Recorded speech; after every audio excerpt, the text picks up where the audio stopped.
My name is Natalie Capes professionally, and Nat to friends. I am a musician and engineer from Boone, North Carolina, or really all over North Carolina, I guess. I've got like a singer-songwriter project that I've been doing since 2016.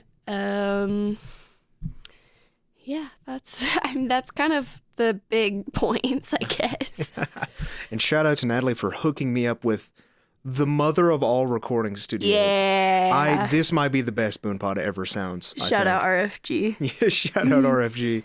But yeah, hey, welcome to the BoonePod podcast episode. I'm not sure yet. I don't know what number this is. It's I usually don't put them out in any weird. I usually put them out in the order I record them, but I'm recording like 5 episodes this week. Yeah. I'm shotgunning recording. And they're gonna go out day after day after day after day. Good content. Oh yeah. Keep that stream coming. I know. I was talking to someone else who makes a lot of stuff in Boone, like videos, and he was like, how do you put out on a consistent schedule? He's like, I hate myself. I hate myself. That's why there's a schedule. Yeah, There's been many a night where I've been up editing and recording an episode of BoonePod until like 2 a.m. Yeah, you kind of got to be on that grind a little bit. Yeah. Well, it's because I'm a professional drama queen and I really like my stuff to... I like to make sure all the stuff I put out is really high quality. I don't know about you, but at least I'm like that. I'm a very perfectionist about the stuff that I put out. No, I'm the same way. I will push back like a release until the very last minute because I'll just like stay editing. Like I don't like to consider things finished. Everything could be better, and so I will spend a ton of time, and outside people would be like, it's fine, just put it out, and I'm like, no, it could be so much better. But in your mind you're like, I can still work on it. Yeah. I totally get you. I'm the exact same way. And by the time like I feel like finished in air quotes, I like it's a totally different thing, and people are like, we liked the earlier version. I'm like, just let me have my art, please. I know. At least for me, if I have to record, as soon as I get done recording something, I have to edit it, because if I put it down, it will not get edited. Yeah. Because I know how I am. If it's just sitting there on a hard drive, it will not get edited. So that's why usually after I get done recording episodes, I just straight up just boom immediately to editing. That's honestly I go into Audition, Premiere, all that stuff. That's a good way to do it. Just like kind of hyper fixating on one thing, and once you're done, you're like, all right, never have to think about it again. I remember one night I think I was editing like 2 or 3 episodes. Just back to back in a row, and so I get them uploaded and stuff. And I think I got back to my apartment at like 1 a.m. or something. And my roommate was like, Mason, where the fuck have you been? I was like, I was editing the podcast. He's like, working. he was like, yeah, it's 1 a.m. But anyways, enough about me. On to you. So before this podcast, I kind of just binged all of your stuff. Oh, really? On Spotify. I just sat down. I'm not kidding. I put myself in a dark room, just put on headphones and just sat down and listened. The experience. That's what I try to do with everybody I have on. Just sit down and listen to all their music. And I was listening to your stuff, and I was like genuinely shocked at how high quality it is. It's really thanks. Really good. But what made you, like, where did you get your roots? What made you want to start making music? So I have kind of been a musician. Like, the joke is, I guess, like, since I could like sit up and play piano, but like both of my parents are musicians. My dad was a jazz pianist for a really long time, and my mom plays cello. She teaches.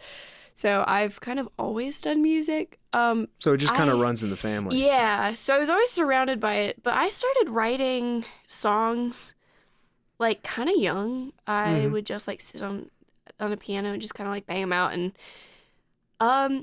it's one of those things where it's like I don't really have like the specific reason I started doing it, other than like I had access to instruments. I'd always been a writer. I think people had always told me like, "Oh, your poetry is really good," and I was like, "Thanks, but poetry is boring. I want to play instruments too." And so from there, I just kind of started going. And in high school, I went to went to like a magnet school, and all sophomores have to do like a middle years project where you have to do something. It's a really like just a very vague do this and turn it in. Do a project, do a creative so mine, I was like, I want to record a record. Like, I have a lot of songs I've written. I want to record them. And so I had a friend who had a home studio. His name is Dale Baker. Love that guy. He's actually got his own music out, The Maudlin Fee. Shout out. I'll check it out. Yeah. Super great, like, indie drummer. But he let me use his studio for, like, 4 different sessions. And I just recorded a bunch of songs. He taught me how to use, like, basic editing in Logic Pro. He was like, this is how you comp. Like, this is why you do different takes. Here's, like, the basics of an EQ. And from there, I was like, oh my gosh, like, this is so fun and also, like, kind of easy. So I did that. I took all the stems that I recorded with him home. I think I, like, my first EP, which you can only find on YouTube and is... Oh, okay. I didn't know that. That's something I haven't heard. Yeah, well, that's because I don't market it a lot, because I listen to it now and I'm like, oh my god, everything's so sharp, and the writing on it is great, but the sound quality is definitely, like, compared to what I know now, I'm like, no. I've talked to a few different bands, and they have nearly the exact same thing happen to them, where they'll have a few songs they release very early on in their career, and then they'll just, like, completely dump it, archive it anywhere, so you can't find it anywhere, and then so they're like, oh, the audio recording's awful. Like, I know one band I know, one of my friends, Joseph, he's in a band called Navum, and they recorded an entire album, and then they recorded it off, like, their phones and some, like, shitty, like, $40 mics off of, like, Amazon or something. And then all of a sudden, they took it off of Spotify, took it off of YouTube, and I think they said the only archive they have of it is on a flash drive somewhere. They don't even know where it's at, but it's on a flash drive somewhere. But then now they're, like, completely re-recording the entire album with new songs and stuff. That is cool. But at the same time, I'm like, you should leave it up just so people can hear it. That's why my stuff, I'm not going to pay for it to be on streaming platforms or anything, but you can find it on YouTube, just because I'm like, yeah, like, maybe one day, like, I'll look back at, I mean, I do this now, I look back at that kind of stuff, and I'm like, oh, like, I may not stand behind it anymore, but, like, that's where I started from, and, like, it's cool to see your growth like that. Because, I mean, nobody starts out being perfect, and they're probably an industry plant, so. Like, if they don't have, like, if you're a, like, commercially successful band and you don't have, like, an EP that's, like, out on, like, Noise Trade or YouTube only, or that, like, people have found and uploaded, that you're just, like, so embarrassed about. You're probably an industry plant. You're probably like, your parents are in the industry and paid for you or something. Like, most of my favorite bands, like, have those EPs where they were like, yeah, we were kids and we recorded this in our bedrooms, and then we just kept doing it, and eventually we got picked up by a label. I definitely agree with the, like, leaving them up thing, like, kind of having that archive of your progression as an artist. I think that's really cool and valuable. Oh yeah. For me, it doesn't, like, for me, it's not even in the back of my mind, it's not even the thing of, like, seeing where these bands came from and where they are now. I'm just a very big advocate for archiving everything, so anybody can see it. Like earlier versions of books or something or whatever. Yeah. Just so anybody can see it. Like the whole thing with, like, what is it? The first Lord of the Ring book. When it first came out, it was completely different. And then I think I want to say Tolkien put out, like, a second edition of the book, and that one's stayed the same. Right. But the first one, it's, like, nearly completely different in every way. And then he went back and he's like, I fucking hate this. And then he, like, rewrote 3/4 of the book. Wow. But you can find it somewhere. That's crazy. I had no idea. That hits home very specifically because I am such a retro video games nerd. My favorite console to use is my Wii and my DS Lite. Dude, some people listening to this are going to be like, what do you mean the Wii's retro? Well, yeah, but, like, so compared to like next gen shit. Every time somebody's like, oh, you could play this on an emulator, you could do I'm like, no, I want the genuine experience. I'm gonna play Wii and GameCube games on my like original software that I bought in 2011, and that's good. It's gonna ride with me till I die. Cause like I have friends that like I have a friend that has an old like Dreamcast, and that's where I like discovered the Sonic games, and like I fucking love the Dreamcast. And then you play it emulated, and you're like, eh.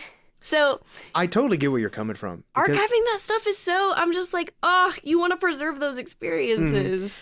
I get where you're coming from, because I'm kind of the same way sometimes. Yeah. Where, like, if I want to go back and play, like, an old GameCube game or something, I would obviously love to play it on original hardware. But I was stupid, and I sold my GameCube to GameStop in, like, 2010 to buy a new Xbox 360 game. And I'm still mad because it had a special edition controller. Not special edition in the way that it was released. I spilled chocolate milk on it. But I'm so mad to this day that I sold it to GameStop. But now going back, I'm like, yeah, if I want to play Mario Sunshine, I'm just, this isn't coming from me. Just download Dolphin, the Dolphin emulator, and just find a ROM online. Slippy But Dolphin. I totally get what you're saying. I can't do that with every game. With especially Pokemon. I cannot play Pokemon through an emulator, even if it kills me. I have to play Pokemon on original hardware. Yeah. That's why I have like 3 3DSs. And I mean, like, they've done the like Switch remakes, and everybody's like, this is garbage. And I'm like, well, what did you expect? It's because Nintendo will like, we upped the resolution and the frame rate and nothing else, and then they'll charge double for it than when it released. Or people are like, this looks weird, and I'm like, yeah, because it was designed for a like. It's like this GameCube game was designed to be in 480p, not 4K. It was designed to be played on a CRT. No wonder it looks bad on your 50-inch flat screen. People, when they play an NES on a flat screen, it looks awful. It wasn't. You're supposed to play it on a CRT, dumbass. God. But video games are like one of the reasons why I'm so big into archiving. Other stuff too, but mostly video games. Because then you get stuff where it's like, this was released once in Japan for 5 seconds, and now it's on some fucking random 4chan thread, and it's awesome. Yeah, just keeping that stuff preserved. I know that this is like a music podcast, but I love talking about video games so much. So I think a lot of people have a misconception about this podcast. It's not about music specifically. Okay. It's about creative people in Boone. Perfect. So like anybody who makes anything cool in anybody that makes anything cool in Boone. Like like I've had my first ever artist on like 2 weeks ago. Right, I saw that. It was I had Danny Capes, and he's awesome. Make sure to check out his stuff. Yeah. But A+. I think a lot of people I've told people about this in real life. They're like, "Oh, your music podcast is great." I'm like, "It's not a music podcast." It just so happens that bands and people who make music are usually the easiest people to get a hold of. People like I've asked like a bunch of photographers to be on, and they're usually super busy. Or like even artists. Like I've asked like a bunch of people like Danny Capes. And they're usually super busy doing something. They're like, sorry, I've got to paint 15 murals by Thursday. And I'm like, yeah, thanks. But I remember the last episode I had with Latchwork, I had him on, and like at the very end of the podcast, we just got to talking about building computers, and then I started ranting about Doom and how it's probably the most important PC game of all time. Are you on the Reddit thread? Will it run Doom? It's r/ I don't know. My partner introduced me to it, and it's just like the things that you can run Doom on. My favorite one's the pregnancy test. I was just about to say the pregnancy test. That's my favorite one. There was another one where it was somebody had ported Mario Kart, because that's my biggest like game, like I guess. Which version of Mario Kart? Wii. The Wii. Mario Kart Wii. I am I'm so deep into that world. That was my first Wii game, aside from Wii Sports. Yeah. It's like technically everybody's first Wii game was Wii Sports. But I literally learned how to put a ROM of my like a mod on my Wii that mods Mario Kart. Not only does that, allows it to connect to Wi-Fi again. So I like play online I know with you're talking. people. It has like a stupid name too. It's Wimpy. Yeah, I was gonna say it has a stupid name. Yeah. I've never done any stuff like that, but I watch a lot of YouTube videos on it. I'm like, this shit's so cool. Yeah, it's. So you can play Mario Kart Wii with like 15 new characters in the modern day. Mm-hmm. It's but then super fun. There's new modded characters, but then everybody plays Funky Kong. Yeah, so. I personally, I play Bowser Jr. Okay. People are gonna be like, that sucks. Like the buffs are bad. And that is a weird pick for Mario Kart Racer. Yeah, but I like him, and I have a pretty high score. And so until I get to the level where like I literally will have to play one of the higher buffed characters, I'm not gonna do it because as much as I'm like into some of the tech and whatever, I'm also into video games and I think this character is cute and I like him. That's how I play Smash. Yeah. That's how I play Smash. I'm like, this character's awesome. Mm-hmm. And then I play Sephiroth and all my friends think I'm edgy. Yeah.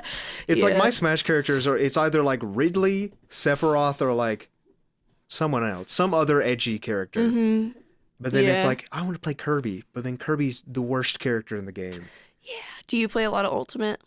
I haven't played I haven't been super into Ultimate since the last character came out. Right. When Sora came out, that's kind of when I stopped playing. Yeah. But I do have a bunch of friends, like I have like 5 people on my Switch friends list they're like, yeah, I have like 5,000 hours in Ultimate. Oh my god. And I'm like, how the fuck? How do you play that much I play Ultimate? other fighting games, but I'm not big into Ultimate. I like Ultimate playing at parties. Yeah. But like if I want to play an actual fighting game, I'm going to sit down and play like Street Fighter or like Fighter Z or something. Gotcha. Nice. I know some people are going to be listening to this podcast like, what the fuck are they talking about video games for? Because they're awesome. They're awesome. Listen, if you want to throw it back into the what we were originally talking about, video games is like a huge reason why I continue to create music and art, honestly. Do you have any favorite video games? Oh, boy. Is that if you can't give me a favorite, give me like a 5 that you really like. So, all right. We're going to go kind of my first inspiration is Animal Crossing Wild World. I had that game on my DS. That's not a weird pick for Animal Crossing. If you said City Folk, that one might have been weird. But you said Wild World, that's fine. I do own City Folk. Wild World will forever have a place in my heart, but just the sound design of that game and the soundtrack has coming off stuck of your with DS me. Speakers. Yeah, it's stuck with me in a way where I was like, this is so charming. And that's really what sparked my love of video game culture. Mm-hmm. But the one that really did it with me for the music, and this is such a basic take for people that like OSTs, was the Undertale series. Oh my god. I totally get it. It's always in my. I remember. So Spotify Wrapped came out today. Every year, I'm horrified at my Spotify Wrapped because 90% of it is just video game music. Yeah, it's horrible. 2020, my top artist was Toby Fox because it was. Wait, hold on. Let me pull out my phone. Or was it 2019? No, it was 2020 because it was pandemic plus the fact that I was graduating high school and I had 3 art finals, and so I would just sit in my room and I would paint. See, Toby Fox is my third. Mm-hmm. Yeah. So listening to, I discovered the soundtrack for that game before I discovered the game, and I would just listen to that and I was like, oh my god, this is so cool. People can do this because it was video game music that holds up on its own. I know. But also holds up in the game. You do not have to play Undertale to listen to it. No, you don't. You don't have to know anything about the game to appreciate the music. And now Toby Fox is doing stuff for the new Pokemon game. Over Thanksgiving, I'm not going to say the reason why BoonePod took a break over Thanksgiving was because of the new Pokemon game, but it was a heavy factor. Mm-hmm. It came out and I beat the new Pokemon game, specifically Scarlet, in 4 days. Wow. That's all I did.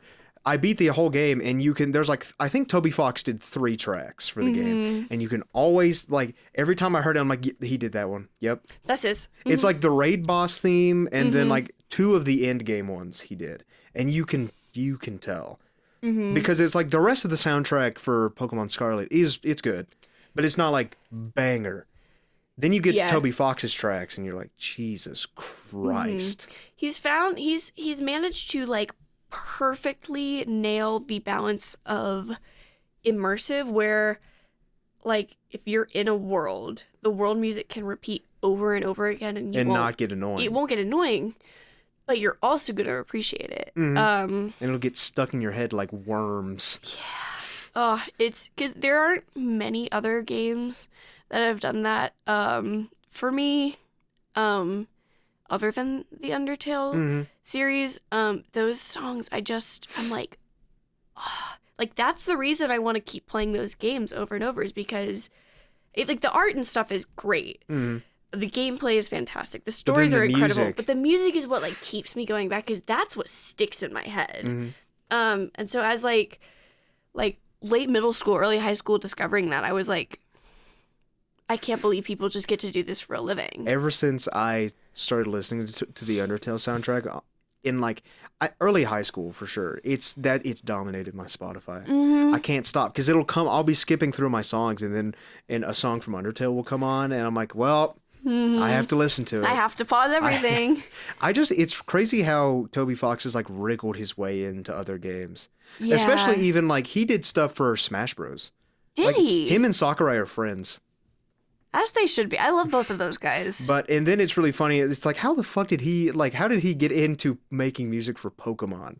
Because I think he had one track in Sword and Shield. It's such a huge leap. And then now they just keep giving him more music. And I would not be mad if he was the main composer for Pokemon. Because his tracks work, the way he makes music works really well with Pokemon. Like, really well. I really like the way that he kind of, in the Pokemon, like Nintendo, one of the things that has bugged me about like the Switch era of Nintendo is they kind of were like, all right, we're going to take all of our themes, but make them like acoustic jazz versions. Like Mario Kart 8, listening to the like way that they did the soundtracks, especially for some of the old NES. Do you not like the Mario Kart 8 soundtrack? I have a love-hate relationship with it. Some of them are super great, and then you listen to the like SNES Rainbow Road like theme and what they did to it, and I'm just like, no, it was so cool and 8-bitty. But I feel like Toby Fox has kind of been able to introduce the like tech, like weird like synthesizer digital aspect of video game music kind of back in. And that's probably a personal preference where it's like, I like the electronic stuff. Like you can, like the orchestral stuff is great. But something is really only going to be iconic to me if it has something that makes it stand out, like the weird like 8-bit synth stuff. And so hearing that kind of introduced back into the like Nintendo culture with the Pokemon games, I'm like, oh my gosh, it's so good. Like, I will say, the Mario Kart 8 soundtrack it's one of my favorites. Really? Okay. But the coolest thing to me is that nearly all of the tracks in the game were like recorded by a big band, jazz band. That is really impressive. It's really, especially because I think Nintendo has like a bunch of YouTube videos of behind the scenes where you can actually see them record. And there's one track where you see this guy on a saxophone, and he gets done with a solo, and his face is like neon red. He gets done playing a solo, and it's because some of the tracks in Mario Kart 8 are weirdly very complicated, depending on like whether you're not in first place, how far you are down the track, how many laps there's been, and they have like 15 different variations for like nearly every song on the soundtrack. So, that's one of the coolest things about it to me. But then also the music is good. Yeah. Mario Kart is surprising to me because it consistently, like unlike a lot of Nintendo games, it consistently has good music every game. Yeah, they put a lot of effort into it. I think even more honestly than maybe Smash. I don't know. I haven't sat down and listened to like, I kind of have. My partner's like a huge Smash nut. And so we one time just like explored like where all the themes came from and which game did they originate in. And but they kind of have like, they recycle a lot, which is like fine for what it is. Like if you're recycling stages, you may as well recycle their music. I appreciate that. I think what happens with the Smash soundtrack is that a lot of the time what they'll do is they'll get the original files, the original music for all of the games all the fighters are in. But then what they'll do is they'll get the composers for those games and invite them. They're like, do you want to make a new track for Smash? And a lot of them, like 99% of them are like, yes, absolutely. That's super cool. I didn't know that. I think Smash also has one of the largest collections of music in any video game. It is massive. I think total Smash Ultimate has like maybe 1,600 songs in it. Wow. And like they could just compile that stuff. I think like it's either like a half or a quarter of them are original tracks. Wow. Or like a lot of them will be remixes or like other, they'll either be original remixes or completely new compositions just for Smash. Wow. And it's making me wonder how the fuck they made that video game. Yeah. It's it's so big. I'm like, no wonder Sakurai's like, yeah, I'm done with Smash after Ultimate. I'm like, man, I would be too. I remember some people online saw that, I think it was like, while he was working on Smash 4 for the Wii U, he had to go to the hospital because of like sleep deprivation, and everybody online was like, Sakurai, you can delay the game, and he was like, no, I'm not delaying the game. Well, that's how the second one, Melee, which is the one that I play most regularly. Dude, the fucking development history of Melee is one of the most. Go look. Anyone listening, yes, go watch a video on the development history of Melee. Watch the Super Smash Bros. Melee documentary. The fact that they got that video game out is fucking insane. The fact that they got it out and the fact that it's still like probably universally beloved. It's like the two most popular Smash games are like, it's either the newest one or Melee. Yeah, as when the other ones fall off, everyone goes back to Melee. Everyone goes back to Melee. It's insane. I can't get into Melee. You can't? I really enjoy watching it at like fighting game tournaments. I really like watching it at EVO. Yes. Everything. Like the Big House, whatever. I love watching Melee. I hate playing Melee. It's the same thing with like any other competitive esports game. Most of the time I hate playing it. Really? That's interesting. I love watching it. I have learned to love playing it because, like I said, my partner is he is like, that's one of his like biggest type of fixations. And when we first met, he was like, "You have to learn how to play this. Like we will not be able to be friends if you don't learn how to play Melee." And this isn't gonna work if you can't play Melee. Yeah, and I was like, okay. And then I learned, and once I got over the hump of like just hating myself every time I played it because it's so difficult. The learning curve of Melee is oh my insane. God, it's that honestly, maybe if I got over the learning curve of learning how to play Melee, maybe I would like it more. It helps to have a good motivator, because mine was like, well, I'll make like, this is something that we can do together and it'll be fun. And then once I got over that, I was like, okay, cool. Now I am like at the point where I enjoy this for myself. If you don't have that motivator, I would have never picked up the game again. I would have been like, this is stupid. I hate this. I probably would have like broken my hands trying to learn how to wave dash. Yeah, I picked a character that doesn't really wave dash. So that's why I picked. Who do you main in Melee? Peach. Okay. I thought you were about to say like the worst character in the game. Bowser? Yeah, Bowser. So, I play Bowser. All right. Yeah. Good luck. I love Melee. I play Bowser. Peach is a respectable pick. Yeah. I like her. She's weird compared to like all the other characters. At least you're not like, oh yeah, I play Fox. Cool. Well, my partner's a Falco main, which is a little more... Falco is more respectable. It's more respectable than Fox, because it's like... It's everybody's like, oh, you play Falco, just play Fox. And it's like, I don't know. There's something like impressive about being like, no, I'm going to go against the curve.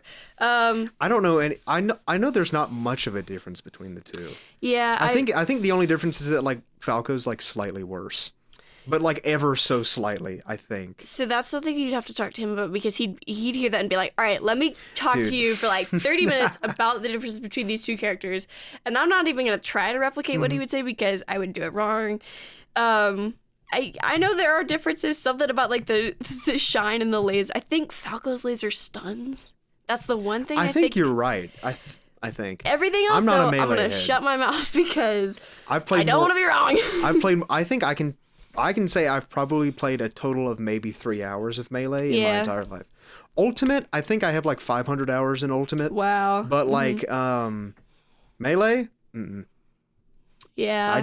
I can't get into it. It's hard. It's definitely...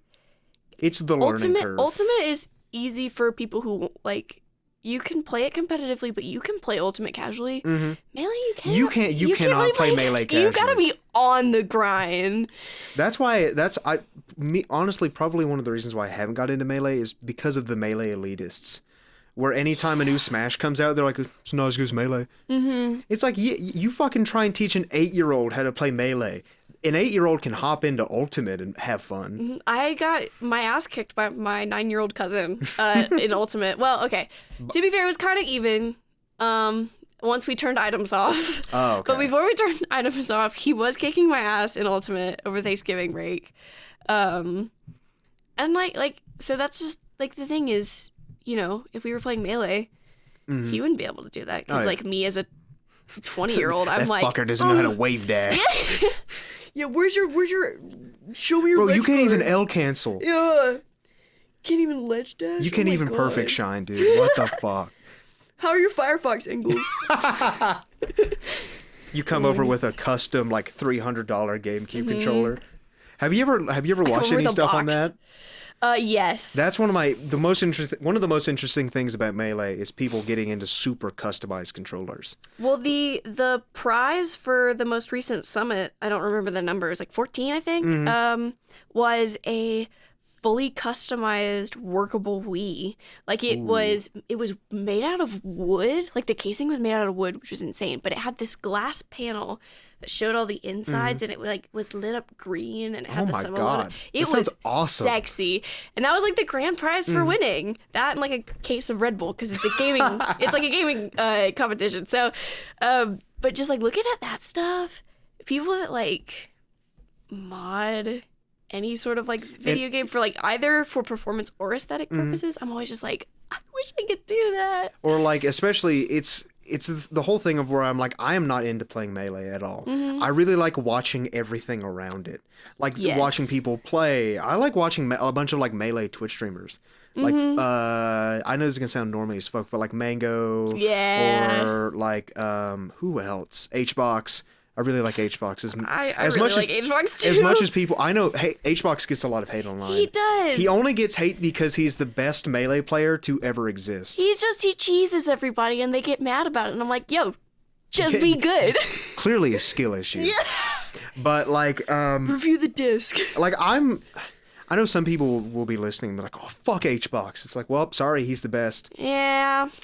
There will literally never be another Melee player like HBox. He not only is he the best, well, and I think what sets him apart from other people, like the reason that he's different than Mewtwo King is because he's like, there's just so many things about him that are iconic. So not only is he just fantastic at what he does, he just has a great personality. He just like. He just iconic. Is the guy. Yeah. He's the guy. The amount of times that I've watched the video of him passing out from screaming so loud. I know exactly what you're talking about. And he wakes up and has to watch it and he's like, oh my God. Have you ever seen the video where he was playing at a majors and someone threw a crab at him?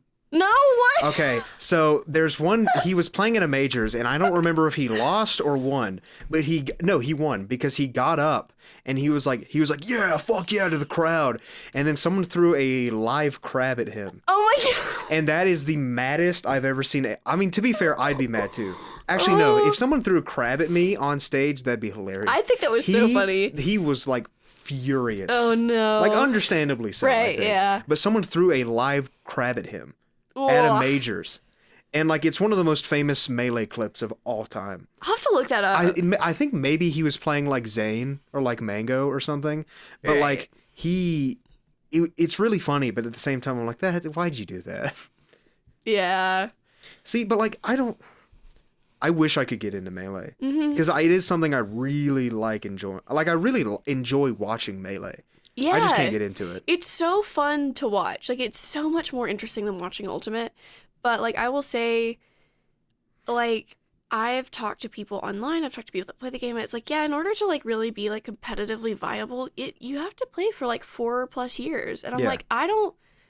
Like, in 4+ years, I probably will not have the time, like, to invest in that unless I'm like, yes, I want to be a gamer. I want to stream. I Yeah, just can't do it. I can't grind that hard on Melee. Play 7,000 hours of Melee, or just hop into Ultimate and have fun. Yeah. It's, I mean, that's I know which one I'm going to pick. The game that I competitively play is Mario Kart, because I'm like, even if I have to take like a month break off of it, I played for 2 hours and I'm back. You're back into it. Back where I was. I'm not like that with fighting games. So there's only ever been one fighting game that I got really, really into, and it's Dragon Ball FighterZ. Oh, interesting. It's probably my favorite fighting game. Yeah. And I fucking love that game. Mm-hmm. It's the only fighting game where I'm like, yes, I am like half decent at it. Yeah. But every time I've tried to play it recently, I'm like, I am so fucking rusty. I can't keep up combos. I can't do anything. Mm-hmm. But I still enjoy playing it. Yeah, that's good. I mean, that's really what it is. But I'm not big into competitive gaming at all. Mm-hmm. I used to be back in like high school, middle school. Right. Like I used to be really into playing like CS or even high school. I got really big into competitive Overwatch. Oh, and then interesting. I put like 2,000 hours into Overwatch, and then a lot of my maybe they're listening. A lot of my friends got really mad at me. Because I just stopped playing. Yeah. I dropped the game completely. And I've tried Overwatch 2. And I like playing it casually, but every time my friends are like, yeah, let's play competitive. I'm like, no. Yeah. I am so disinterested in playing competitive games. It takes the fun out of it sometimes. Especially if it's something that you haven't put that amount of hours into and you can hold your own. If you're just getting your ass kicked for like an hour, you're like, this is not fun. Like if I can't play with my friends and like every time I play Reinhardt and kill somebody with my ultimate say D's nuts, like what's the point? Yeah. Like if you're playing a game and you're not having fun, what's the point? Mm-hmm. And to quote my Lord in Heaven Reggie Fils-Aimé, if the game isn't fun, why bother? Yeah, literally. And like for people that have made it their careers, like I understand that like to some extent it's work, but that's why I'm not a competitive gamer, is because at that all point, the other shit I do is work. Games are the place where I'm like, this is just fun. I don't think I could ever be a competitive gamer, because if I got into a game that was like that I had a lot of fun with and I was really good at, I feel like playing it competitively for like money, it sucks all the fun out of it. That's what I would think. Because I've talked to link it back to music. I know a few musicians where once they started like doing music as their career, it like kind of sucked the fun out of it. Yeah. I mean, that's why I do this as a hobby. Because it is really fun to do podcasting as a hobby, I think, right? Because I think one of the main reasons why I started doing this is because I just like talking to people. Yeah. And I notice I'm like, there's so many cool people doing cool things in Boone, and I want to talk to them. Yeah. And then I'm like, I'll just record it. Yeah, and like keeping that pressure off yourself is huge. Like that's like me as an artist.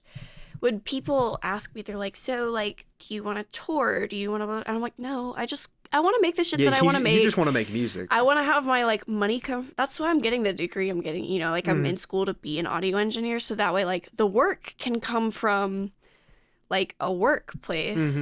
What's gonna sustain me hopefully is not like my creative endeavors. If they make me a little money, like that's great, but I want to be able to still like separate my work from my play, and so like the actual work aspect of my musicianship is when I come into the studio and I help record bands and I mix for bands, and sometimes I love that, sometimes it's a little bit tedious and boring, but that way when I come into the studio and just record myself, you can actually enjoy it. Yeah, and I don't have to like, the pressure is not on like, oh, this has to make money and I have to make something commercially successful. It's like, nah, I've already got stuff bringing in income. The creative stuff is like, that's just the fun bit, and it just gets to do whatever it wants with no pressure. If I had to do this podcast for a job, I'd probably be shitting bricks. Yeah. But I kind of just do like doing it as a hobby, and we'll see how long I do it for.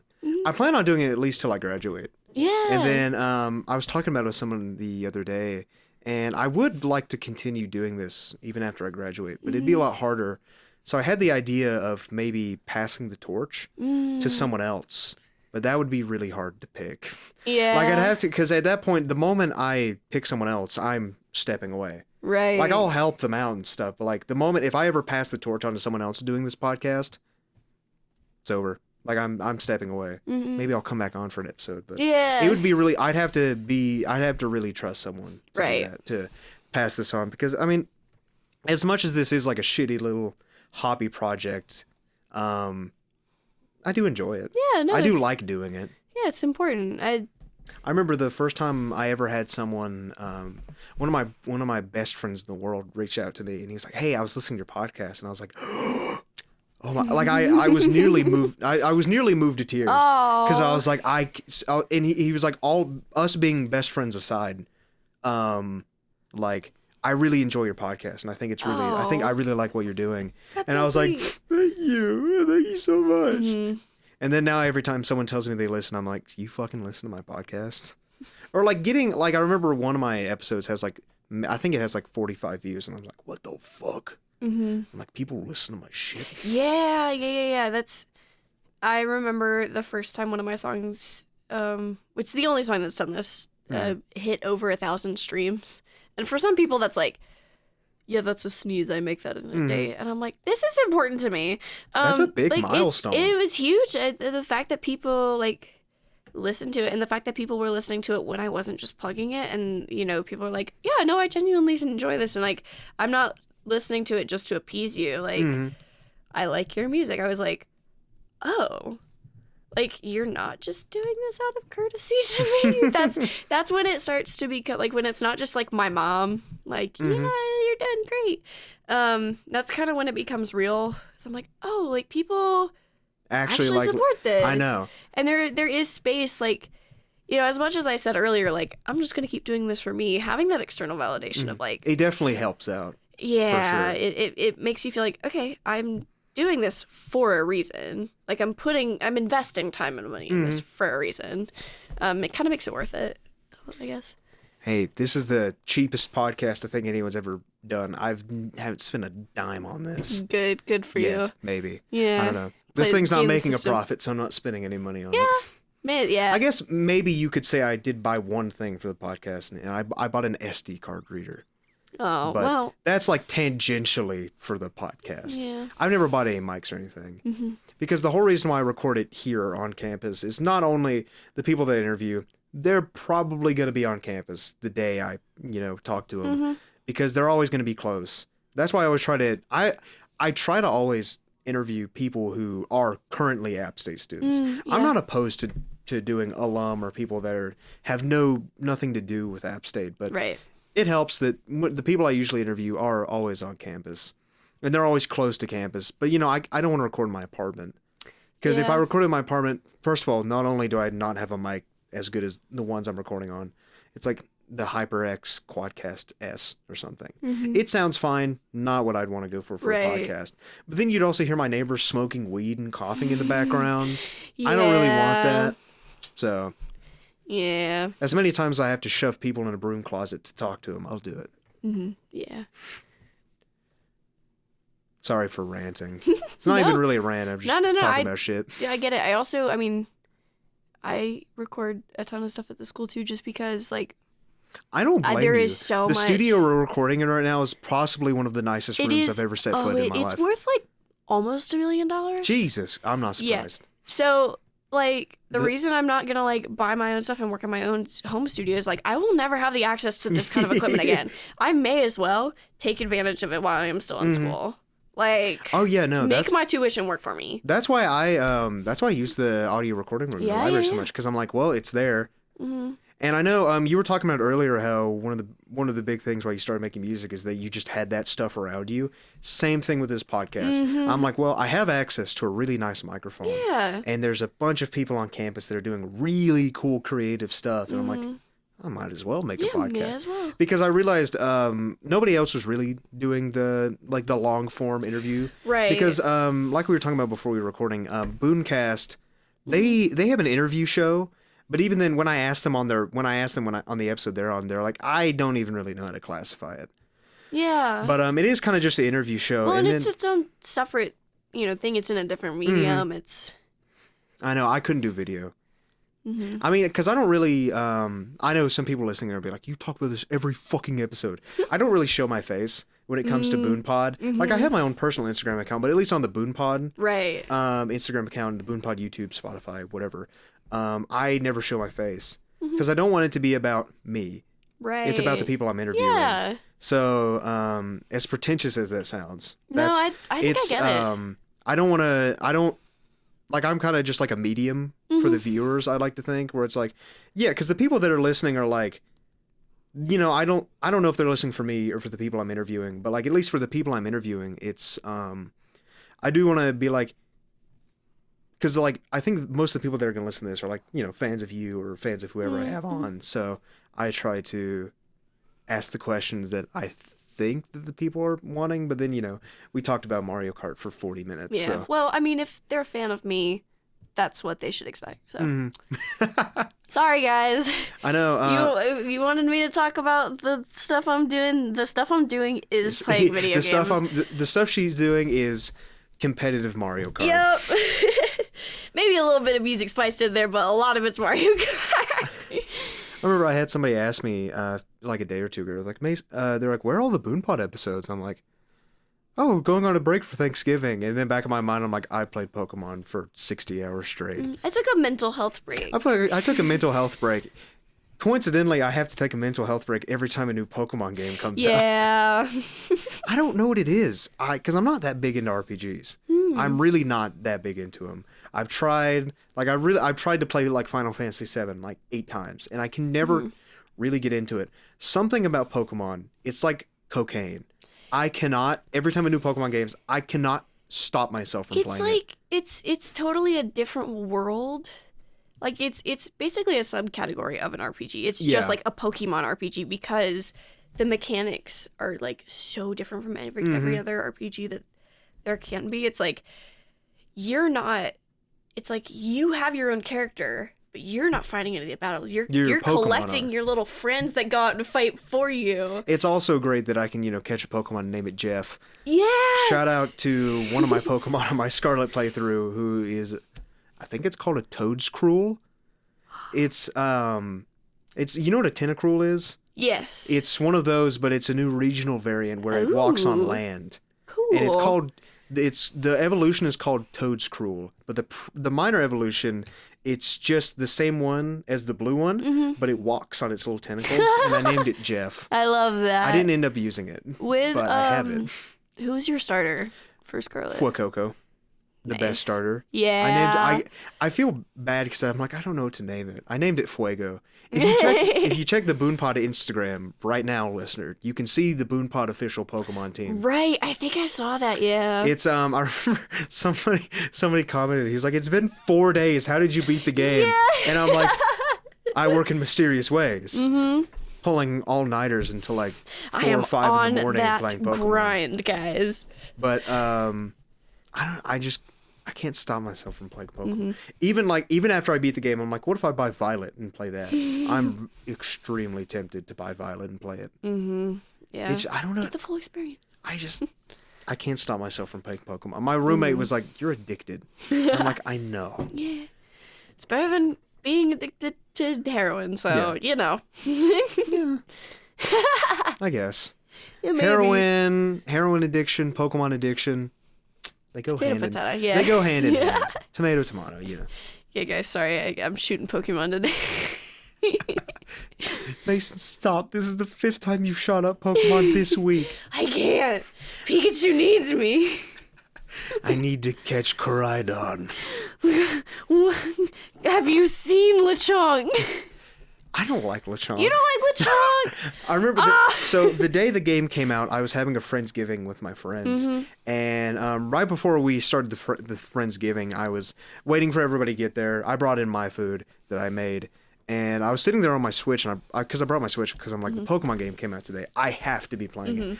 And my friend was like, why don't you have a Lechonk? I'm like, I just don't like it. I don't like the design. Usually, I tell my friends, usually all of the Pokemon on a team are based not on how good they are competitively. It is exclusively cool factor. So you can do that with Pokemon. So that's why every game that I have every game that has Garchomp, I have Garchomp on my team. I think my Pokemon Arceus team, Garchomp. Scarlet and Violet, I almost had a Garchomp. The Diamond and Pearl remakes, Garchomp.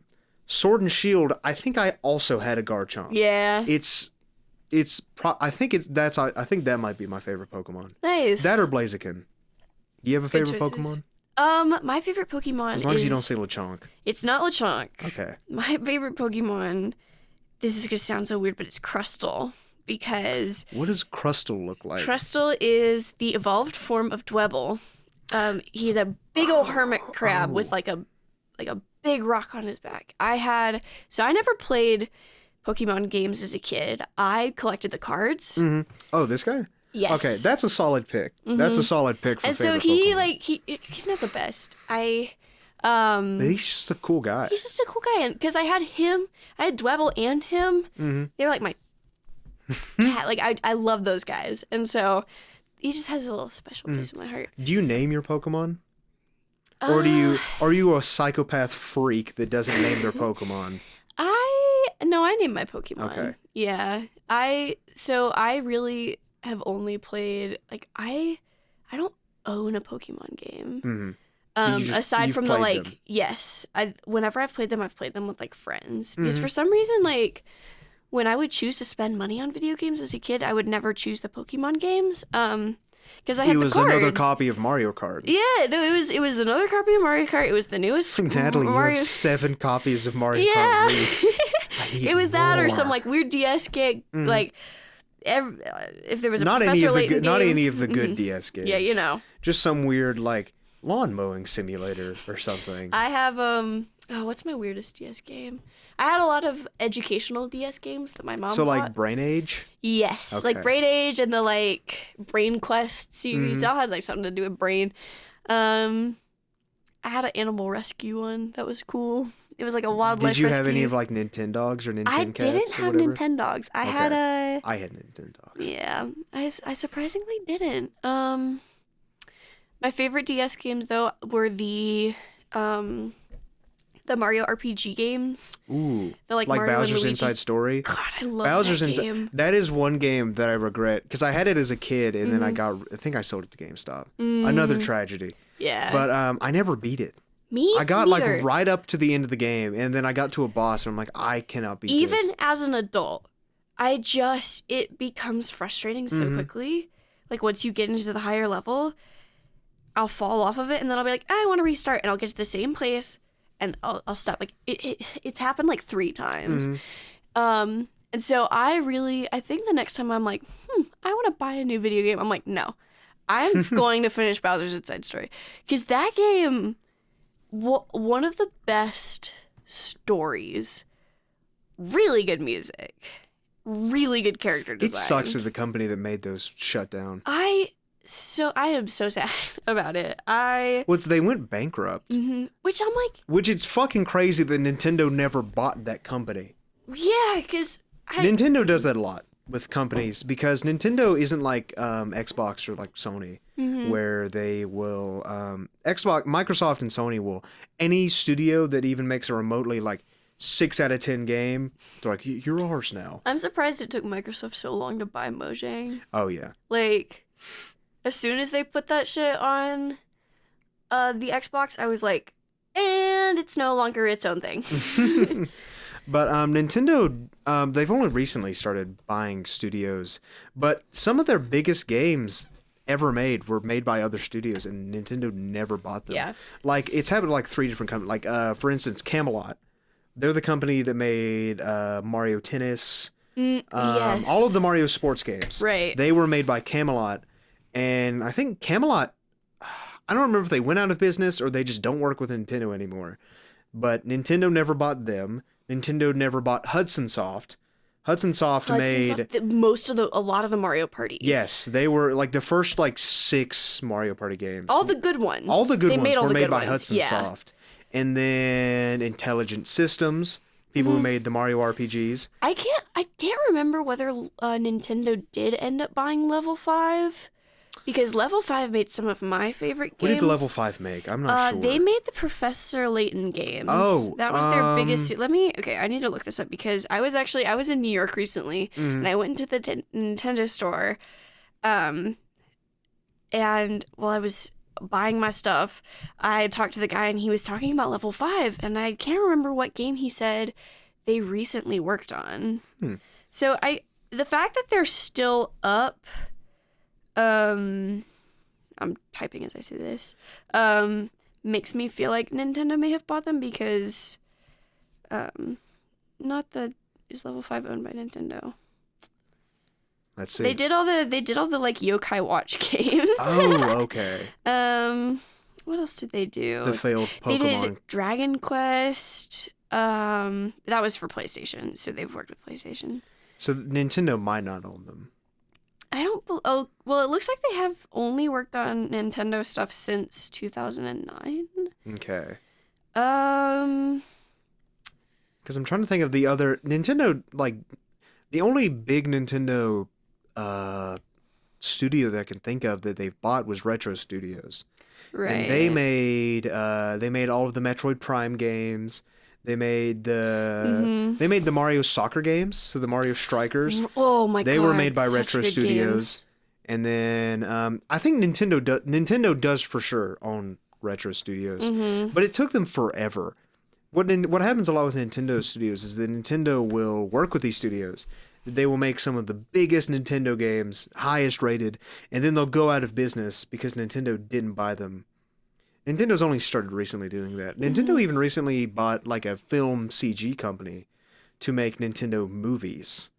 It's called Nintendo. They bought it and then they renamed it to Nintendo Films. And they I think they made a lot of 3D stuff. But if you ever saw the Pikmin shorts, they were made. That's cool. Yeah, so they were made by them, and then Nintendo bought them recently and changed their name to Nintendo Films because they're making a whole movie now. Yeah. Which... So they're working on something, and I hope if they made a Zelda movie, oh god, that would be cool. But, personally, I'm excited for the Super Mario movie. I am so fucking excited for that movie. I watched the trailer. Have you watched the new one? Yes. It looks so good. And here's the thing. The only thing I think is gonna suck about it is that Chris Pratt should not have been voicing Mario. Because he's so flat with it. He does the like the badass version. He goes, "Let's go," and I'm like, "Stop!" I will say, why would you do this? I'm not big on. I don't think Chris Pratt's the right voice actor for Mario, but he was better in the second trailer. I think. Yeah. So I think that's gonna be the only part of the movie I don't like. But then it's like every other voice is perfect. Like Jack Black is Bowser. That is an awesome pick. Are you serious? Charlie Day as Luigi. Oh my god. Anya Taylor-Joy as Peach. Literally, maybe. We haven't heard Seth Rogen as Donkey Kong. He was yet. in the trailer and he talked about being Donkey Kong, but he didn't. He didn't say Donkey Kong didn't say anything in the trailer. Donkey Kong slapped Mario around. Yeah, I think that's gonna be good though. Seth Rogen will probably be fine as Donkey Kong. But like every other voice actor is awesome except for Chris Pratt.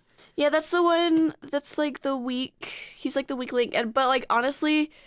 The fact that it's just going to be meh and not bad, I'm like okay with. Yeah. I as somebody who wants to like go into sound design for movies though, and like do that kind of stuff, I'm just like, no, you gotta make this iconic. Like the best casting for a video game movie was, I think, the Sonic movies. Ben Schwartz playing Sonic. Did you hear though? Perfect. Originally. Have you seen the list of the people they wanted to play Sonic? Oh, yes. Chris Pratt was one of the original people that they wanted to play Sonic. No. He was originally, they wanted him to play Sonic and the guy, the cop. What's his name? Do you remember his name? I don't remember his name. They wanted Chris Pratt to play one of those. That's dumb. But it didn't happen. But, but like all of the Sonic stuff is very good. So both Sonic movies are fantastic. I nearly shit my pants when I finished watching the second one because, you see Shadow. Yes. And they've got the guy who writes the Sonic comics. Really? He works on the story for the movies. And he's working on the story. They actually hired him for the new Sonic game, for Sonic Frontiers. And another game I need to play at some point. I hope it's going to be good. Sonic games are... Really I'm a Sonic fan apologist because I love Sonic. Okay, yeah. So, but Sonic Frontiers, from what I've heard, it is really good. It has really high reviews, and they even announced like 3 free massive content updates today. Oh. And Sega was like, "Yeah, they're all free." So they're like, here's like 3 new story expansions. They're all free. God, I love and that. Everybody was like, good on you, Sega. Good on you. Sega's been doing really good with Sonic very recently, like with Sonic Mania, the 2 Sonic movies, Sonic Frontiers. They've been Sonic Generations was not a bad game. Sonic Generations was probably the last really good Sonic game. Sonic Generations, I've got like 200 hours on that game on Steam. Really? Wow. I fucking love Sonic Generations. It's so good. You want to talk about good soundtracks, Sonic games. So there's Dude, two subsets. If you check my Spotify Wrapped, number one is Sega Sound Team. And then it's Sega Sound Team and then Capcom Sound Team. So I'm so surprised this didn't make it onto the list, because whenever I would like look at my Spotify stats, it was always like, oh, it's up there. Is the Palm Tree Panic mix? Which version? The P mix. Yes. It's so good. Oh my god, I love that song. Dude, the Sonic CD soundtrack might be my favorite Sonic soundtrack. It's so good. Sonic's. I'm glad I can finally talk to another person that's like, yes, Sonic CD. Well, and then I've never beaten Sonic CD, the gameplay. Yeah. But Sonic CD, music-wise, oh my god, good. It's so good. And then you've got the like New Age Sonic, where it gets into like the Sonic Frontiers. I saw a trailer for it, and my partner and I, we were both just like, where's it's like pretty boy like emo I have in the trailer, which is not bad, but then you like every time Knuckles comes on, it's like new metal, and like it's so out there. It's so different still compared to what video games do. It's just, it will never not be like either really funny or like really iconic to me. I have heard. I haven't listened to any of it, but I have heard all of the music in Frontiers is very good. I've heard. It's a little Sleeping with Sirens-esque from what I've heard. What is Sleeping with Sirens? It is I don't listen to a lot of emo music. Me either. It's a mid-2000s like Emo band? Yeah. Okay. I think it's emo band. Don't come at me if it's not. I'm sorry. Dude, I could fucking talk about video game soundtracks all day. Me too. My friends make fun of me for it. I have a Spotify playlist that it's called Good Game Soundtracks. It is 500 songs. What? Oh my gosh. And it's literally any video game song that I can find on Spotify, it's on there. So like it's got all it's like my most embarrassing playlist. It's got all the Halo music, it's got all the Sonic's music, it would have Mario. It would have Nintendo music. If fucking Nintendo would put their music on streaming services, it pisses me off so bad. Yeah. They would, dude. Seriously, if Nintendo put their music on like Spotify, oh my god. I would never listen to anything else again. Me either. Because it's what's weird is that you know HAL Laboratories, the people who make Kirby. Yes. HAL Laboratories is not owned by Nintendo. They just it's almost the same situation as Pokemon. Pokemon is not owned by Nintendo. Pokemon is owned by the Pokemon Company, right? Which Nintendo does have a controlling share in, but it's like I think technically, the Pokemon Company could put Pokemon games on other consoles, but because Nintendo has a controlling share in it, they don't. And I can't imagine playing a Pokemon game on any other platform. Maybe it'd be good for the graphics. But Pokemon PC games. HAL Laboratories is not owned by Nintendo. They just make Kirby games, and they've always made games with Nintendo. But so because they're not owned by Nintendo, the Kirby devs regularly put the Kirby music on Spotify. I didn't know that. So I think it's not every Kirby game, but a lot of them are on Spotify. That's good to know. So I know like the Kirby Planet Robobot soundtrack, that's on Spotify. I wonder, okay, now I gotta research, because one of my favorite Kirby games is Kirby's Dream Course. Kirby's Dream Course. I love that one's probably not on Spotify if I had to guess. Yeah, but they need to put the Kirby Air Ride soundtrack on Spotify. Yes. Those are the last. I think Air Ride was the last Kirby game Sakurai worked on. I think. No. The last Kirby game Sakurai worked on was Magic Mirror. I got excited, but it's just a bunch of the like, somebody did a cover of it and uploaded it to Spotify. Dude, any video game covered music on Spotify, I'm immediately like, no, sorry. I won't listen to it. Yeah. But because they'll always be like, yeah, it's super close. And I'm like, I don't want to listen to the karaoke version of the Super Mario Galaxy soundtrack. I want to listen to fucking Gusty Gardens Galaxy. Yes! Now. Please! It fucks me because Nintendo will release their music, but they'll release it on CDs.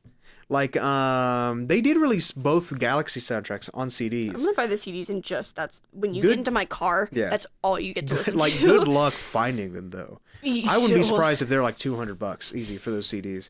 And what Nintendo will do is they'll put all their coolest stuff what they used to do is they'll put all their coolest stuff through Club Nintendo, and then they'll never release it. So Right. like a lot of this game soundtracks they'll release through Club Nintendo. And it's like, oh, you have to have a certain amount of Nintendo points to get it. It's like, let me buy it on fucking Amazon. Yeah. Oh, sorry. You're good. But it's Nintendo. I love their games so much. They do so many weird things. Yeah. I hate having to be the guy apologizing for Nintendo games. I hate having to be a Nintendo apologist, but like I'm But like their I games will are so good. always love Nintendo more than anything. Because it's like I'm they'll sorry. make so many good games. Like like dude, when the Switch came out, it's probably the biggest burst of best Nintendo games ever. Super Mario got- Odyssey. Oh I said my- Odyssey. It's Dude, Odyssey. If I could buy the Odyssey soundtrack, good God Almighty, That game. because it's so good, it's so creative. It nailed the idea. Like, I think that's one of the best examples of like quote unquote immersive audio that we're gonna get in a Nintendo game because like Maybe Breath of the Wild would be close. Breath too. of the Wild is close. Like, I love Breath of the Wild, but something about Super Mario Odyssey, the fact where it was like it is a little bit more open world, but also linear, but like the music kind of helps you helps guide you through the and levels. you can also do nearly anything in any order you want to. It's just Fantastic. it's a masterpiece of a game. And it makes me so mad that we haven't gotten a new Mario game since Odyssey, and that was not a new like that was 2017. So it's that been was 2017. yeah. Oh my god. Because Odyssey wasn't a Switch launch. It was like a few months after. Right. I know Breath of the Wild was. Breath of the Wild was a If title Breath game. of the Wild and Odyssey, if Breath of the Wild was not a launch title, I think the Switch would have bombed. I do too. But What God, Breath of the Wild, that game. Because it didn't man. have a Mario Kart game. No, they didn't. It just was. They just they remastered 8. It was just 8 without the DLC content that you could buy on the Wii. Well, the the DLC Wii U. the DLC was included. Right. And then now they're releasing more DLC for it. Which is so A little fun. too late. I know there were rumors like a few months ago saying very credible rumors saying that they're working on another Mario Kart game. They're working on Mario Kart 9. I think we're not gonna get another like big Mario game though Next until console. it's either gonna be next console or it's going to be like a good year after the movie releases because I think that's probably what they're focusing on now. I love how this podcast has just turned into us like we talk about Nintendo. What's up? Oh, okay, you're good. You gonna try and fix it? Yeah. True. Godspeed, soldier. Godspeed.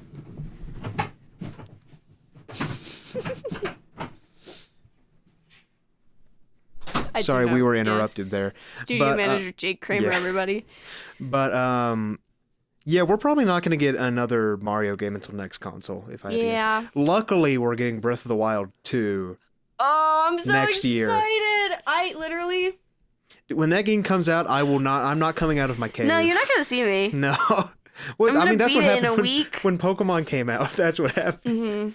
Dude, when Tears of the Kingdom comes out, sorry. I'm gonna become insufferable, guys. Yeah, Sorry. no. Sorry, there's probably when Tears of the Kingdom comes out, probably no BoonePod for a while. You're gonna yeah. Let's hope that I release this album before Tears of the Kingdom, which I don't think I will.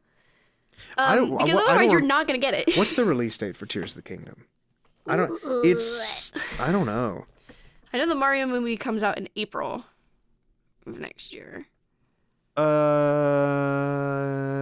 12th. Oh boy. So right after next semester ends. Oh, thank God it's after next semester ends. Dude, That's gonna be my reward for if finishing. it came out during the semester, I would probably fail. I think so too. Like it's like I know it's like, oh, video games, school is more important. I'm sorry, it's Tears of the Kingdom. Like School might be more important on like a societal level, but to my brain level, video games. to my happiness. Yeah, it is Tears of the Kingdom. Yeah. Dude, when that game, Sorry. I remember I was talking to me and my roommate have been arguing about this. So you know how the Game Awards are coming up, right? Yes. December 8th. I'm very excited. We were talking about what's going to win Game of the Year, and he was like, "Oh, it's going to be God of War Ragnarok." I'm like, "No." Really? So here's the BoonePod official prediction. Okay. So I think God of War Ragnarok is going to win every other category that it is nominated for besides Game of the Year. It's going to win that. I think it'll win Best Action, Best Character, Best Voice Acting, Best Performance, whatever. I think it'll win all of those categories. I think what's gonna win Game of the Year is Elden Ring. Interesting. I Okay. think so. It's happened before at the Game Awards where one game is won Game of the Year and then another game has won everything else. But I think that's what's going to happen. Honestly, hot take, I don't think God of War should have been in the running for Game of the Year. I think it came out too late. I agree, actually. That makes sense. Because the Game Awards are happening on December 8th. It came out, early November, I think? It came out like a month or two ago. Yeah, so that's not enough time to chew on the game. It's not. Elden Ring's been out since February. Yeah. I no hate to God of War Ragnarok. I know, I really want to play it. No, it's fantastic. Yeah. I'm picking up my copy probably sometime soon. But I think Elden Ring's gonna win. Yeah. Well, and that's nobody's fault other than the fact that Elden Ring was just one of the huge. Most revolutionary games of all time. Yeah, and because it's no hate to my roommate. I love the guy. I don't think he understands the impact Elden Ring had on the gaming community. Elden Ring was massive. It was what a lot of people, if you look at YouTube and whatever, a lot of people are playing God of War Ragnarok. Everyone played Literally Elden Ring. Everyone was even playing people Elden that Ring. didn't play those types of games. That's how I was. Playing Elden Ring. Elden Ring was the first kind of Souls game that I ever put any time into because I own all of those games. I think the only game from them that I don't own is Sekiro, but I own Dark Souls 1 through 3, right. Bloodborne. I don't have Demon Souls, but I do need to pick that up some point. But Elden Ring, I didn't beat Elden Ring, but I did get pretty far into it, and I did. I think I put 50 hours into Elden Ring, and I did have a good time. Yeah. I wasn't slamming my face at walls because I got so mad at bosses, but it was really good. I just think that it being probably one of the most revolutionary open world games to ever be made, it's probably the reason why it's going to win Game of the Year. Yeah. It's the same thing the year Breath of the Wild came out. Breath of the Wild came out. It's that's what's winning. I don't even remember what was in the running the year Breath of the Wild came out. What year that came out in? 2017. 2017. Okay. That was a big Nintendo year because it was the year of the Switch and Breath of the Wild. And so it was the year that remember. Nintendo's back. Yeah, because after the Wii U, they've reclaimed their title. It's the Wii U sold 20 million. I think no, the Wii U sold 11 million consoles. I know it sold more than the GameCube did, but I think it did. I'm not even sure about that one. But I know the Switch is right now currently above 100 million consoles sold. No, due in part to the pandemic, I think. I think the pandemic is probably 100% the reason why. Well, I remember 2020, the newest Animal Crossing game coming out, and everybody was like, good fucking timing. I know a lot of people in real life that the reason why they own a Switch is because of Animal Crossing. I know a lot of people like that. That's not the reason that I got a Switch. I got a Switch for Smash. I got a Switch because the last game, the last console I had was a Wii U, and I was like, oh, rib. Yeah, I was like, I want good games again. I will say, people love to shit on the Wii U. The Wii U gave us Super Mario 3D World. That game, I bought it. I bought the Switch version of it. Bowser's Fury. Dude, Bowser. Not only that game, Bowser's Fury is fucking awesome. You want to talk about good music? So Bowser's good Fury. Music. But the other thing, one of the most iconic things to me as an audio engineer and somebody who works with sound design, the design of the sounds for Super Mario 3D World have stuck with me in a way that the sounds of other games do not. The sound, the haptics and the Nintendo Foley. is weirdly good at sound design. They really are. It took the iconic stuff that you got from the new Super Mario Bros. Wii, that kind of stuff, and it was all right, we've elevated it. As much as I love that game, it is very bland. All of the new Super Mario games, they're very bland and they are bland. Family friendly. And then you play Odyssey, and you're like, good God Almighty. Yeah, that one's good. They really shined with their 3D games. I mean, why do you think they didn't make there's a reason why they didn't make a standard 2D Mario game for 20 years or something before before New Super Mario Bros. Wii or whatever. They had to switch it up, and it was successful. But it definitely is a bland game compared to what we have now. I just think that, like, if you as a company are able to create, like, a sound, like, you have the one-up noise, and you have the coin noise, and you have the blah, blah, blah, blah.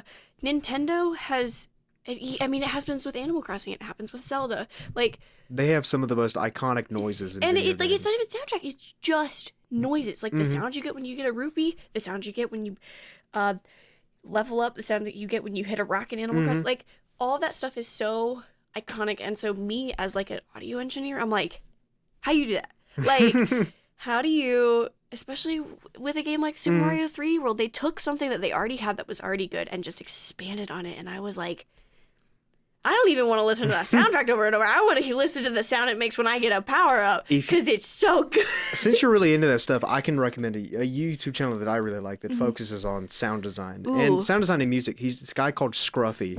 Okay, I've never heard of him. Look him up on YouTube. Yeah. He is one of my favorite YouTube channels because he talks about a lot of the biggest stuff he does is he talks about the sound effects and music design in Pikmin, in all of the Pikmin games. And he makes one about, like, Luigi's Mansion. Please watch Scruffy. I fucking love that YouTube channel. He also mixes his own, like, rearrangements of Nintendo music too. Oh, nice. He has a really good video on the sound design of Breath of the Wild. How the sound design of Breath of the Wild is so detailed that there is so when you go into the snowy mountains, right, a lot of the sound design is muffled because of the snow, or like you won't be able to hear a lot of them. Even the music is very muffled. Yes. There's one mountain in the winter area where at a specific time for like 30 minutes in game, the clouds clear and all of the sound muffling goes away. It's so hidden that like so cool. 99% of players would never find it. But he made a video about it. You go up to the top of this mountain and it's from like 7:30 a.m. to like 8 a.m. in game. All the clouds go away. It's completely sunshiny. There's no wind blowing.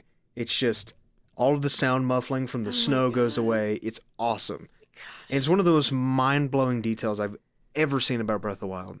Oh, the development of Breath of the Wild was insane too. That game was in development for like 7 years. Yeah, so that's, I talked earlier about how, like, one of my biggest inspirations was creating music was, like, Toby Fox.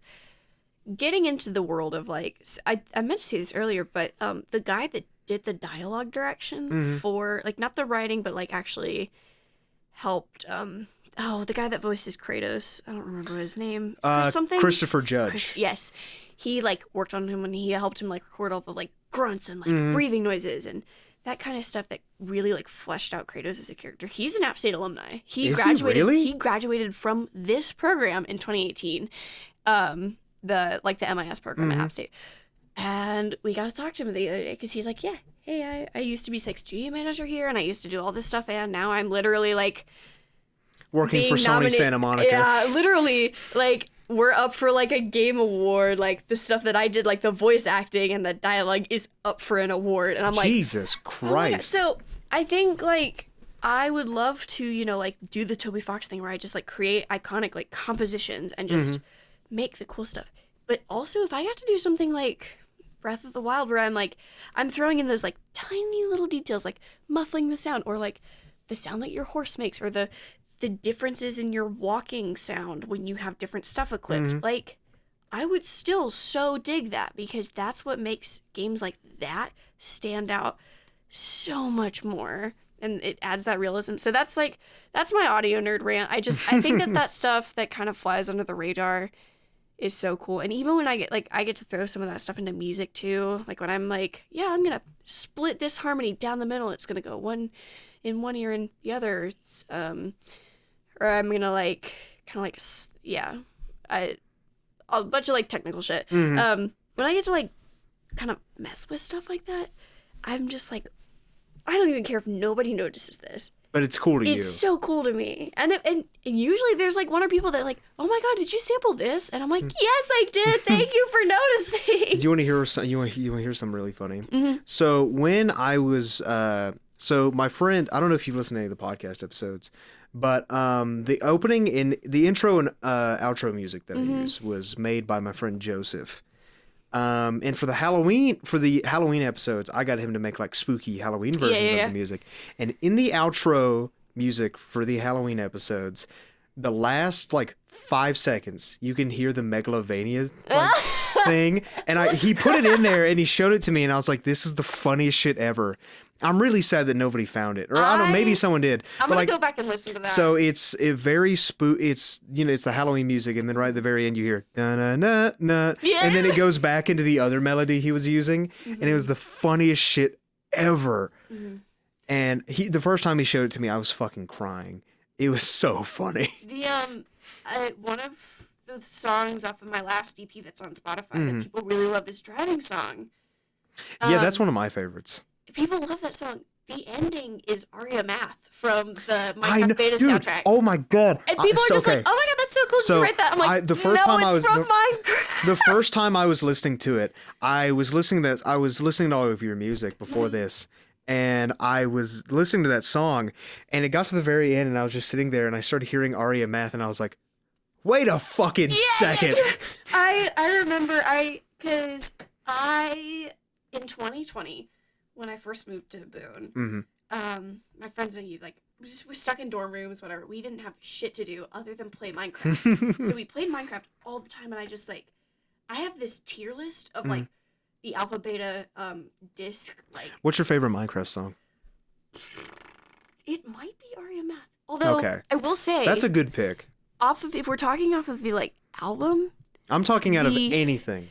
One of the, like... songs that's not in game. It's Droopy Likes Your Face. Droopy Likes Your Face is really good. Oh, it's so good. I think my favorite song, my friends think I'm weird for it, is I really like Dry Hands. I like Dry Hands too. Because Minecraft is one of the few video game soundtracks where I can listen to it, and I don't care if it's cringe. I listen to Minecraft music, I get emotional. Me too. Because of how much Minecraft, how important it was to me as a little kid. Yes, it's got the nostalgic and it's just inherently beautiful. Listening to Dry Hands, I get teary-eyed. I'm like, every time I listen to that song, I'm like, ugh. That's how I feel listening to Drayton. And people are always like, "This is the iconic one. That's from the beta album." And I'm like, well, I was a wimp as a kid, and I played a lot of creative. And so when I played creative, it was all the like beta soundtracks that would play. And so like Aria Math, Drayton. It's kind of fucky how much of the Minecraft music you can very rarely actually hear in game, or how much of it you just can't. Yeah, you look at the I'm gonna pull up the album on Spotify. There's just so many that you're like, and now that they have all the ocean music for when you're like in the sea, and they have the caves. I will say the new person who is making music for Minecraft is also really good. Is it Lena Rain? Yes. She is fucking awesome. She is really Her good. and C418. At first I was like, oh, there's a new person creating Minecraft. And then like you listen to what she did with like Pigstep. She worked with Toby Fox on one of the like battle with a killer queen. For Deltarune 2. She also made the music for Celeste. If you ever played Celeste, she made the music for Celeste. That is another game I need to beat. She is fantastic. She is awesome. Once she got on my radar, I was like, I like you. Because it's also one of those things where like, she's one of the few like game composers where I remember them off the top of my head. Like her, Toby Fox, C418, T-Lopes. She also has like the audio, like the game audio industry is super male dominated. Like the audio industry is male dominated. So, me being a woman, I like latch onto those people that I'm like, okay, you are legitimately so good at what you do. Like you're up there with like all the men. Like it's not like the fact when it's like, yeah, she's a woman doesn't even come into question. I'm like, that's the perfect representation. Cause like, you don't want to like, it unfortunately stands out to me that she's like a really good soundtrack or like a composer that is also a woman, but like that's the kind of stuff that I'm like, oh my god, like there's a place for me in that industry. So that's another thing that I think is really cool about her is that she's kind of made a name for herself along the like Toby Foxes and C4 I know one of my favorite game soundtracks of all time. If you haven't listened to it, my roommate's probably gonna be like, Mason, shut up about this. One of my favorite game soundtracks of all time is from an N64 game called Bomberman Hero. Yes! Bomberman Hero is one of the most influential soundtracks I've ever listened to in my life. The song Redial from Bomberman Hero. Oh my god. The soundtrack for that game completely changed the music that I listened to. Listening to the Bomberman Hero soundtrack got me really into drum and bass. Something I'm stupid fucking into drum and bass. I love drum and bass. But the composer of Bomberman Hero, I can't remember her name off the top of my head, but I remember trying to find out more of her stuff because I'm like, I want to listen to more of this. She has some of her original stuff on Spotify, and it's very different. Right. But it also seems like she's almost dropped completely off the planet. Weird. And that sucks when there's a bunch of games where I'll listen to the music and the composer's just completely dropped off the planet. Yeah. And it sucks. Mm-hmm. Yeah, you find that for art too. Like, and it's a little less so because I feel like the artists get recognized for games a little bit more than the musicians do. But when you have an artist that creates something so fantastic like that, and they don't get lucky like a Toby Fox would, and you don't have bigger and bigger companies reaching like, we want you to compose for us. It's like, well, they just disappear. It's like, that is the one like terrifying thing about the music industry is like, you literally, if you are in this industry, especially if you're doing something that falls along a little more the creative side, you're like, you don't know whether or not you're gonna like have a career the next day, just because like of the way that there's like opinions change and what people like. So if you're like really into like this one style and people are like, we're not doing that anymore, you're done. And I'm always like, oh, that's so It is crazy terrifying. How much just on a flip of a dime you can just... Yeah. One of the most interesting stories I've ever heard about the music industry was, so you know Frank Sinatra, right?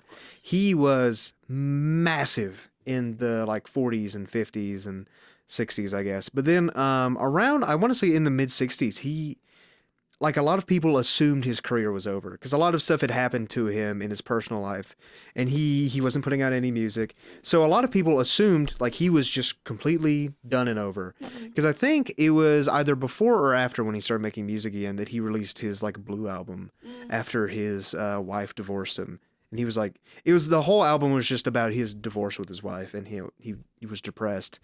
But he completely dropped off the face of the earth for like 10 years. After being huge. Yes. And then he came back and he had like a massive revival. And I think that's why a lot of people know him today, is because he had this massive revival in like the late 60s, 70s. Right. He had a massive revival. But like on the flip of a switch, he disappeared for like 5 years, 5-10 years, gone. People just assumed he was like, oh yeah, he's done.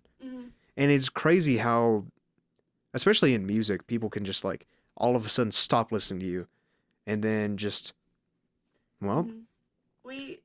Because I'm in school for music, I have to do a lot of like classes on like the industry and whatnot. And we were in my law class, my music law class, we were talking about, stuff going viral on TikTok. And we had this record company exec, he does something. He's not a record company exec. That's wrong. He was like, he's an exec for a publishing company, I believe. And he was talking about how, publishers will really, really push artists to, or they'll deviate towards publishing stuff towards social media platforms like TikTok. And I raised the question, like, isn't that a little exploitative to like ask your artist, like, you have to create something that's going to go viral? Because most things that go viral, they shoot to 100 and then drop back to 0 just as quickly. And it kind of like, for some, it's like you get your little taste of fame. Some of it's a career ruiner because people are like, we're tired of you. Or like, ugh, I hate like what you did. And it's like, I have other stuff. So I asked him, I was like, don't you think that's a little exploitative to just like kind of be moving from artist to artist, having them create a viral hit and then just kind of abandoning them? And he was like, yeah, well, that's how that's just how the industry works. And I was kind of like, that's fucked up. I was like, that's bullshit. Like, why? Why is that the way the industry works? Why is that? It's what makes them the most money. And so I, like, kind of talked to my professor after he got off the call, and I was like, I still think that's, like, kind of shitty, like, a little predatory, like, and I think I framed it within the question of, like, what, like, is this all the music industry is? And if so, how is that vibe? Like, how is the music industry going to stay alive? And he was like, yeah, that's a really good question. And he's like, I think the way that the music industry stays alive is when we stop allowing streaming and stuff to become so predatory, and when we start kind of putting the industry back into the hands of the artists. I definitely think a lot of the big music people in the industry, it definitely does have a problem where it shreds through artists. Because they'll put out a song, they'll get super viral because of TikTok. Then their publishing people, I guess, or I don't know the right word for it, but they will force them to do all the stuff that they probably honestly don't want to do. And then as soon as they get a dip in listens or views, they're gone. They'll just go on to the next person, shred them completely. And then it's like, well, what do these artists do after they've been ruined by this music company? It's horrible. So in the fall, I think, of this year, what am I talking about? The summer. This year's been so long. I went to see two of my favorite bands that just happened to be playing together. It was Van Sire and Yacht Club. And the guy, Yacht Club is just one guy. I've loved his stuff since 2019. And I got to talk to him after the show, and I was like, hey, yo, like, I love your old, like, your new stuff is great, but, like, I love your old stuff. And I was like, hey, this, like, EP that I used to listen to on repeat disappeared off of Spotify. Like, is it ever going to come back? And he was like, so about that. He was like, one of the songs off that EP got really popular, and a label offered to pick me up. I didn't read the contract carefully, which, by the way, kids, read your contracts. Oh, yeah. And run them by your lawyer friends if you have them. And he was just like, the contract, they were like, they only wanted to keep that one song. They didn't want the rest of the EP to be up there. So he was like, after a year, and I think we're close. To it coming back. Yeah, it'll be back, because, like, fuck that, I want all my music to be on. Like, there was no point to take the rest of the EP when off. music gets taken off of Spotify, because I remember on one of my I know we were talking about this just a second ago, on my video game playlist, I had a significant amount of music from specifically Tekken 4, and one of my favorite video game soundtracks of all time, Tekken 4, and all of a sudden one day I just never noticed up until recently, where I'm like, huh, where were those songs at? Yeah. All of the Tekken 4, I think all of the Tekken soundtracks for Tekken 7 gone. Yeah. Completely gone from Spotify. And I'm like, how does this happen? And you know, sometimes it makes sense, because if there's a person that's like, yeah, I'm spending more money to keep this up there than I'm making, I guess it's not worth it. But at the same time, it's like, I don't know. I'm always just like, oh, why is this not accessible? Because it doesn't matter, like, how, like, maybe the artist thinks it's a very insignificant song, but then who knows? That song you have out there that you just took off, it's like, that's probably one person's favorite song ever. That's what we were talking at the very beginning about archiving shit.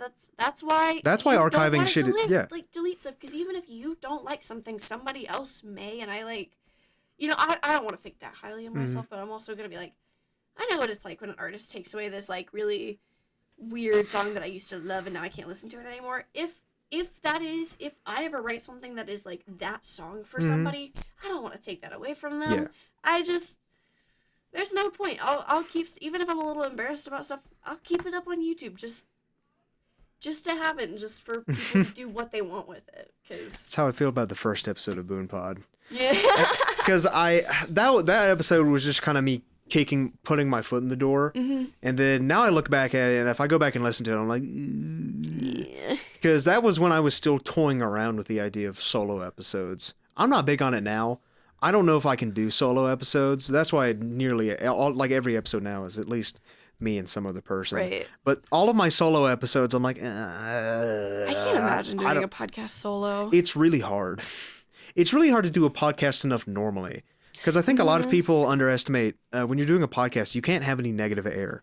Yeah. You have to, it's just like doing like a Twitch stream or whatever. You have to be talking constantly. Yeah, there has to be content coming in. And doing that by yourself, you don't have somebody to like bounce back and forth off. So I do all my podcasts in person. Yeah. I could not do an interview over Zoom. Oh my god. Can't fucking do it. Me neither.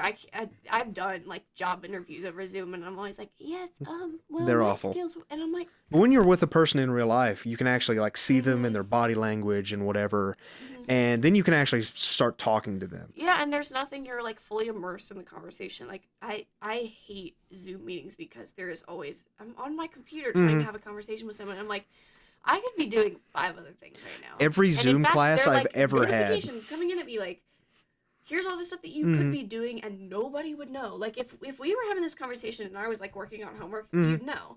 If we were on Zoom, you probably wouldn't know if I was working on homework. So like it just the in-person aspect of it is like so it keeps me more engaged, and it's also just I think I don't know, I've watched Zoom lectures before and I've listened to stuff that's recorded live. Live is a lot better because you feel like you're part of the conversation. Oh yeah.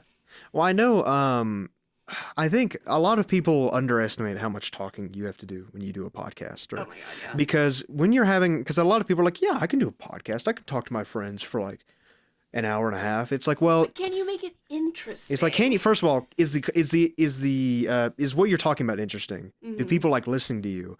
And when you're having a conversation with a normal person in real life, there's going to be lapses in the. There's going to be lapses in the conversation. There's going to be part of the conversation where maybe you're really far apart from each other and you're just fucking talking about bullshit. But when you're doing a podcast, you have to be talking the entire time, because if there's any dead air, people are going to be like, why do you stop talking? That's weird. Or like, I'm bored of this. Like yeah. You have to be constant. I know it sucks, but like you have to be on it. I mean, you're literally like creating. It's a performance. You're creating content like live. It's the reason why I couldn't do a video podcast. If I had a video podcast, I'd be looking at the camera and be like, "That's what I look like." Hey guys, welcome to BoonePod. Be so stiff. Yeah. When I'm on camera, I'm so fucking stiff.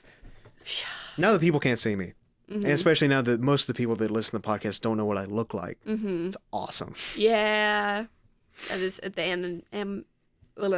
anonymity. Yeah, and I sound like Nemo. It's not completely anonymous, right? Because people do know my name, obviously. Yeah. But then people know my voice, but they just don't know what I look like.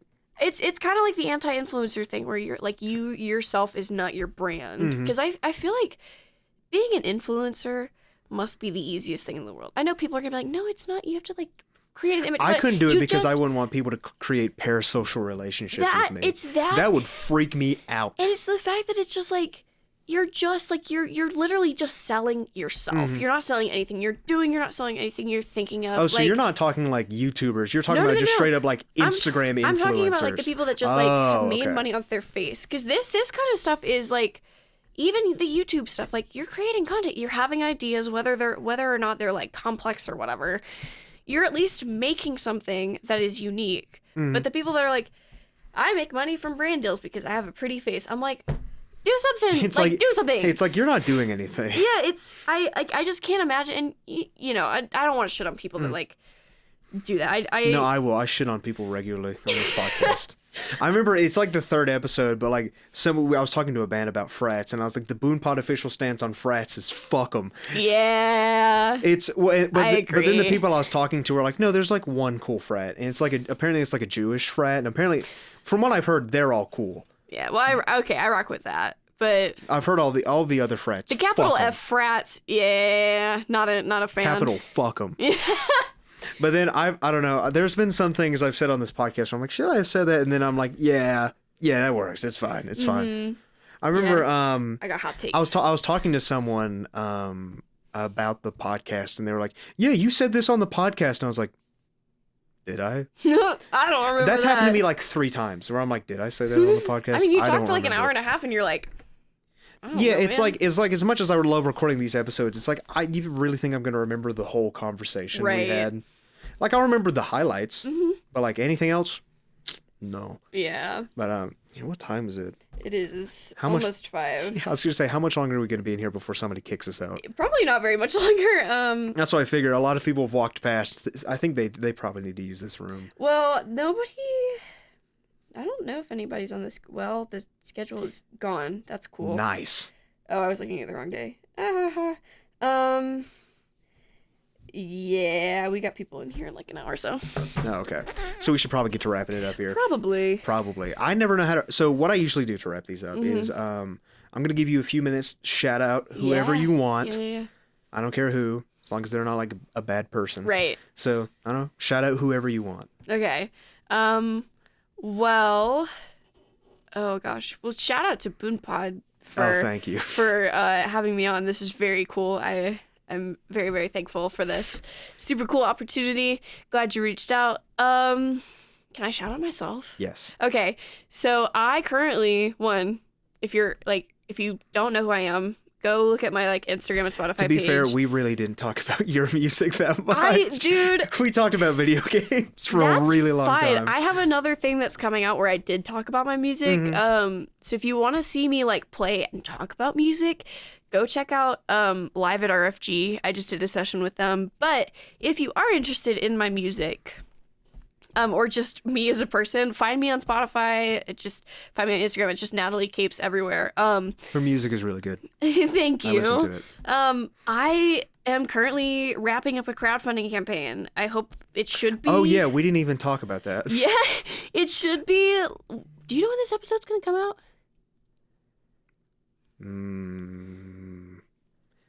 Probably tomorrow. Okay, so it should still be live. So if you support me or want to support a small growing artist, consider donating to my crowdfunding campaign. You could find it on my Instagram page. I've literally been talking about it for a month straight. Yeah, and I released a new song about a month ago called Person, and it's a banger. And yeah, because all it says on Spotify is 2022. So I'm like, when did this come out? It came out in late October. Okay. Or maybe early November. One of those weeks. Yeah, so go check that out. Go stream it. And then I guess shout out to my dogs. I miss them. What are the name of your dogs? Winnie and Emmett. Okay.